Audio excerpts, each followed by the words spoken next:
Ladies and gentlemen, my name is the United States of America. I was born on July 4th in 1776, conceived in freedom and liberty. And that freedom has brought millions to my shores to cast their economic plight with me. But that freedom has not been cheap. 1 million of my sons have lost their lives in the battlefields of Europe and Asia. Countless families have cried in anguish as they've heard of the loss of a father, a husband, a son or a daughter. But thank God, those lives stood for something. I am big, from the Atlantic to the Pacific, to the northern reaches of Alaska, to the beautiful Hawaiian Islands. I have 3.5 million square miles just teeming with economic opportunity and excitement. I have forests in Oregon, wheat fields in Kansas, oil in Texas, coal in West Virginia. I am the Empire State Building in New York City, the Sears Tower in Chicago, Disneyland in Southern California. I have almost 2.5 million farms that are unequal in productivity on any place on the face of this earth. But if my story is just about fertile land and beautiful cities, you've missed it. Because my story is mainly about people. America has always been a place where people can come to and they have an opportunity and they have a chance. From day one, I've accepted immigrants from every country in the world as constitutional equals. To be a Russian, you have to be born Russian. To be a German, you have to be born German. But to be an American, you only have to say, I desire to be an American. America is always the country that people flee to when running from, in hope or hopelessness, some other place.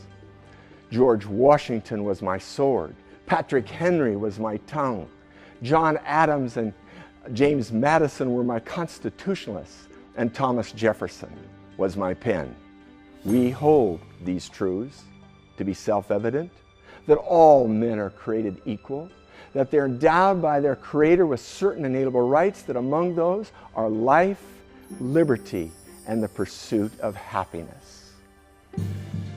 But my story is also a story of a power that goes out to defend and not to conquer, a power that goes out to protect and not to possess.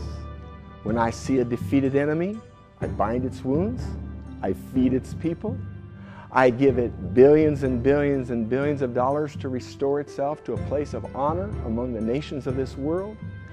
A country's character, after all, is determined by the sum of its splendid deeds. I've abolished slavery. I've lifted countless people out of poverty. I've instituted more humanitarian programs than all the countries of the world combined.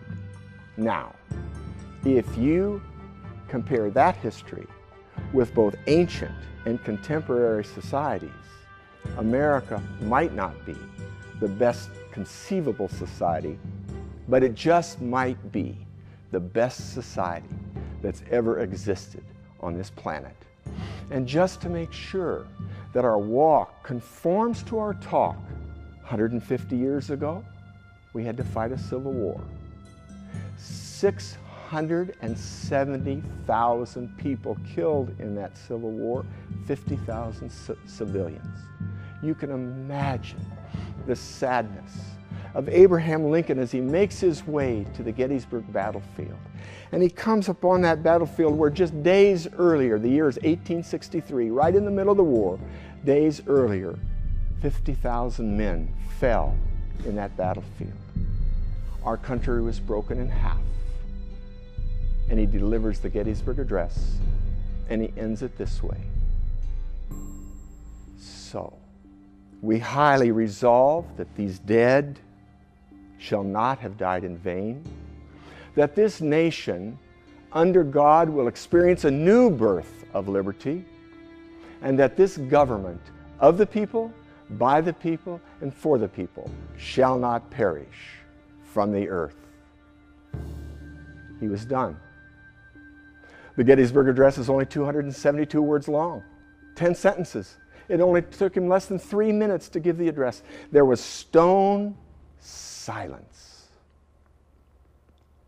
Finally, a man raises his arm. Mr. President,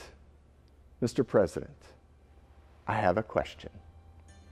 Can a nation of the people, by the people, and for the people survive? And Abraham Lincoln answered, I don't know how history is going to speak on America, but I do know that Americans were born to be free.